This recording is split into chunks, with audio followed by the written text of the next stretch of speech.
సాయంత్రం ఆ టైంకి ఈవినింగ్ 6:00 నుంచి నైట్ 2:00 అంటున్నారు గదా! మరి ఎలక్షన్ అన్నప్పుడు 2 సైడ్‌ల నుంచి పోల్ మేనేజ్‌మెంట్ జరుగుతా ఉంటది. హ్మ్. అక్కడ బూత్స్‌లో రిప్రజెంటేటివ్స్ కూర్చొనుంటారు. మరలాంటప్పుడు డెఫినెట్‌గా ఆహ్, ఇలా ఒక ఇంత హై పర్సెంటేజ్ జరిగినప్పుడు అపోజిషన్ పార్టీస్ నుంచి గాని, ఎక్కడి నుంచి అయినా గాని ఒక సిగ్నల్ ఒస్తది. Is it a truth or not అనేది. సో, ఇక్కడ ఎలాంటి సిగ్నల్ ఒస్తుంది?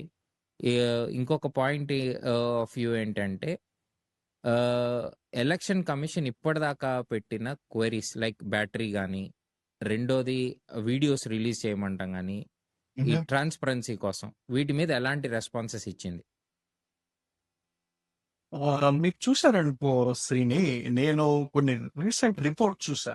ఈ రిపోర్ట్ చూస్తే మనం ఎంటైర్ కంట్రీ వైడ్ మాట్లాడుతున్నాం కాబట్టి ECI election commission of India హర్యానాలో రీసెంట్‌గా ఎలక్షన్ జరిగాయి మనకి. హర్యానా చండీగఢ్‌లో రీసెంట్‌గా ఎలక్షన్ జరిగినప్పుడు హర్యానాలో ఒక సోషల్ యాక్టివిస్ట్ వచ్చేసి తను ఎలక్షన్‌కి సంబంధించి హర్యానా జ జ అసెంబ్లీ ఎలక్షన్ సంబంధించి తను హైకోర్ట్‌కి రీచ్ అయ్యి హైకోర్ట్‌లో పిల్ వేయడం జరిగింది. ఏంటంటే మొత్తానికి 6:00 తర్వాత మిడ్ నైట్ వరకు అక్కడ జరిగేటువంటి ఎలక్షన్ ప్రొసీజర్‌కి సంబంధించి video footage at the same time election ప్రొసీజర్‌లో భాగంగా స్లిప్స్ డిస్ట్రిబ్యూట్ చేయాల్సి ఉంటది. 6:00 తర్వాత ఈచ్ అండ్ ఎవ్రీ క్యాండిడేట్ ఎవరైతే ఓటేస్తారో వాళ్ళకి స్లిప్స్ డిస్ట్రిబ్యూట్ చేయాల్సి ఉంటది.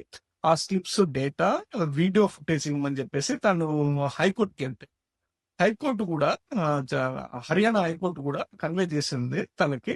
యెస్, ఈసీఐకి కన్వే చేసి మీరు ఫుటేజ్ ఇవ్వండి వితిన్ 2 డేస్ లో అని చెప్తే మనం కూడా చూసాం అనుకో వితిన్ 2 or 3 డేస్ లో లోక్సభలో వీళ్ళు బిల్ పాస్ చేసి అవి ఇవ్వడానికి పాసిబుల్ కాదని చెప్పేసి వాళ్ళు ఎలక్షన్ కమిషన్ లో ఉన్నటువంటి గైడ్ లైన్స్ నే వాళ్ళు మాడిఫై చేయడం జరిగింది సెంట్రల్ గవర్నమెంట్.